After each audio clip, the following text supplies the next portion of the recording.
आईचा उदो उदो सदानंदीचा चांबर दैफळ तुझं गाव वडमावली तुझं नाव तुझी कीर्ती साऱ्यांना ठाव तुझा भक्त सारा गाव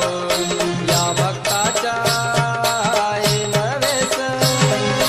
आला घाटी तू आलीस या भक्ताच्या हकेला धावती रातंदिन रक्षण करती आई माझी सत्वाची माये साऱ्या भक्ताची आई माझी सत्वाची माय साऱ्या भक्तांची ओढ तुझी या जीवाला लागे सदा उभी ग तू भक्ता मागे नवसाला पाव ग आई माझ्या नवसाला पाव ग आई मनी भाव तुझा ग आई माझ्या नवसाला पाव ग आई पडजू आई